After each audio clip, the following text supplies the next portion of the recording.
रहीम। अस्सलाम वालेकुम स्टूडेंट्स, आज हमारा टॉपिक है पास्ट कॉन्टिन्यूअस टेंस, फेल माजी जारी। तो इससे पहले हमने पास्ट टेंस की पहली जो काइंड है वो पढ़ी थी, पास्ट इंडेफिनिट टेंस। आज दूसरी काइंड या ब्रांच जो है आज पढ़ने जा रहे हैं। तो पिछले टेंसेस की तरह हम तीन चीज़ें जो हैं वो पढ़ेंगे। सबसे पहले हम डेफिनेशन पढ़ेंगे, तारीफ़ पढ़ेंगे, और दूसरे नंबर पे हम आइडेंटिटी पढ़ेंगे, और तीसरे नंबर पे हम बनाने का तरीका जो है वो पढ़ेंगे। तो सबसे पहले तारीफ़ पढ़ते हैं। वो ज़माना माजी जिसमें किसी काम का करना, होना या सहना गुज़रे हुए ज़माने में जारी रहना पाया जाए, उसको क्या कहते हैं जी? पास्ट कॉन्टिन्यूअस टेंस या फेल माजी जारी कहते हैं। मिसाल के तौर पर हम किताब पढ़ रहे थे, अली सो रहा था।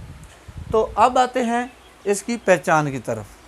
अगर उर्दू फ़िक्रे के आखिर में रहा था, रही थी या रहे थे आ जाए, तो ये फ़िक्रा जो है पास्ट कॉन्टिन्यूअस टेंस का होगा। जैसे वो खाना खा रहा था तो आखिर में क्या आ गया? रहा था। वो किताब पढ़ रही थी, आखिर में क्या आ गया? रही थी। तो ये किसकी पहचान है? ये पास्ट कॉन्टिन्यूअस टेंस की पहचान है। स्टूडेंट्स, सिर्फ ये पहचान जो है काफ़ी नहीं है। हमको अक्सर यही पहचान जो है वो बताई जाती है। इसकी और भी पहचान है। अगर माजी में काम मुसलसल हो रहा हो और उसका एंड ना हो, तो वो भी मतलब आपने सेंस को देखना है। वो खड़ा था, वो बैठा हुआ था, या वो बैठा था। आप बताएं ये फ़िक्रात जो हैं किस टेंस के हैं? इसी टेंस के हैं, पास्ट कॉन्टिन्यूअस टेंस के हैं। वो खड़ा था मतलब उसका काम जो है वो खड़ा होने वाला, वो जारी है, अभी वो ख़त्म नहीं हुआ। तो अब आते हैं बनाने का तरीका। तो ये पहले टेंसेस की तरह मैंने पहले भी आपको बताया कि सबसे पहले सब्जेक्ट आता है, फिर वर्ब आता है, फिर ऑब्जेक्ट आता है। ये 12 टेंसेस का जनरल मेथड है।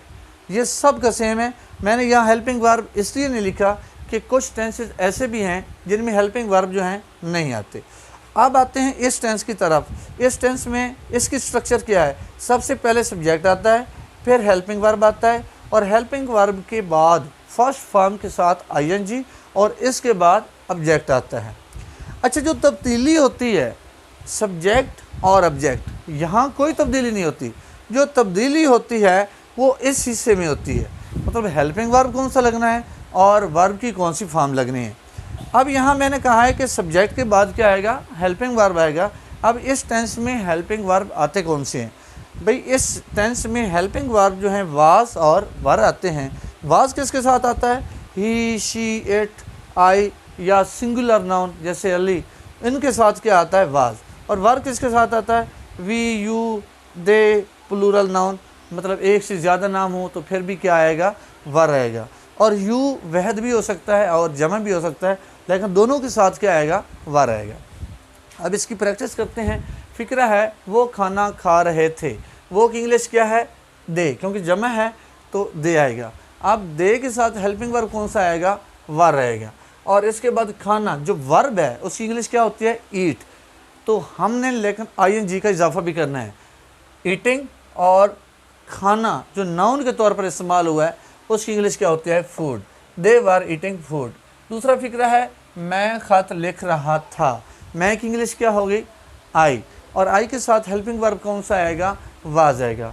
I was. और लिखना की इंग्लिश क्या है? राइट। तो राइट के साथ क्या आ जाएगा?